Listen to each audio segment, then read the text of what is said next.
সরকারের বাজেট নিছে, এখন মনে করেন আমরা এখন বললে কি হবে, আমরা বললে কি কমাইবো?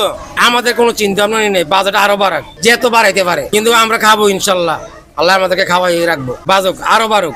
আমরা বাজেট এগুলো আমাদের জানার দরকার নেই, আমাদের একটাই মাত্র জানার দরকার আমরা যেন ডাল ভাত খেয়ে যেন সুন্দরভাবে জীবনযাপন করতে পারি এবং আমাদের ফ্যামিলিদেরকে নিয়ে সুন্দরভাবে আমরা চলতে পারি, সেটাই হচ্ছে আমাদের মূল বাজেট।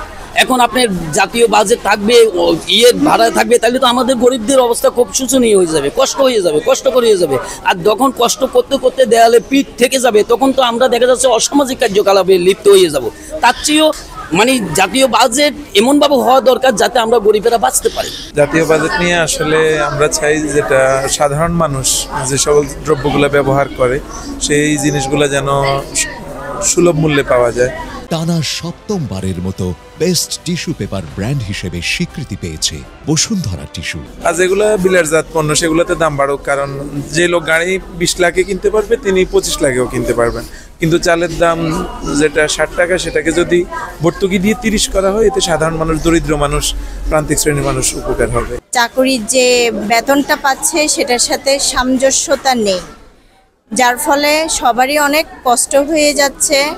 ফ্যামিলি, তারপর টিচার, তারপর আপনার ধরেন এক্সেট্রা বাজার থেকে খাদ্যপণ্য সবই ক্রয় করতে অনেক বেশি টাকা প্রয়োজন, যেটা বাজেটের বেতনের সাথে আমাদের স্যালারির কোনো সামঞ্জস্যতা নেই।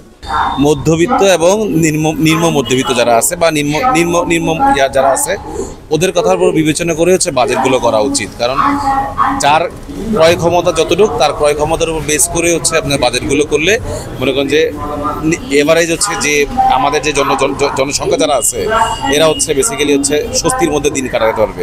এই নিয়ে সরকারকেই তো কাজ করতে হবে, যেহেতু মানুষের হাতের নাগালের বাহিরে সবই, সেহেতু সরকারকে এই নিয়ে চিন্তা ভাবনা করে যে নিম্নবিত্ত থেকে শুরু করে সবাই যেন সুলভ মূল্যে সব কিছু কিনতে পারে, সুযোগ সুবিধা ভোগ করতে পারে। আমাদের যে 6টি সুযোগ সুবিধা আছে, খাদ্য, বস্ত্র, বাসস্থান, এগুলো যেন সবই পেতে পারে, সেই দিকে খেয়াল রাখতে হবে। সরকারের বাজেট নিছে, এখন মনে করেন আমরা এখন বললে কি হবে, আমরা বললে কি কমাইবো? কমবে না, কিন্তু আমরা মরণ অবস্থা মরবই, যতদিন বাঁচে ততদিন দাম হোক আর কম হোক, খাইয়া বাঁচতে হবে। গরিব যেমন আছে এমনই থাকে, গরিব কি মরে? না খাইয়ে কেউ মরে না, বাংলাদেশে কেউ না খায় মরতে শুনছেন নি? না খাইয়ে কেউ মারা যায় না, খায়, আল্লাহ একবার না একবার বাঁচায় নেয়। For more updates, follow us on Facebook, subscribe our YouTube channel, get the latest update on www.daily-sun.com.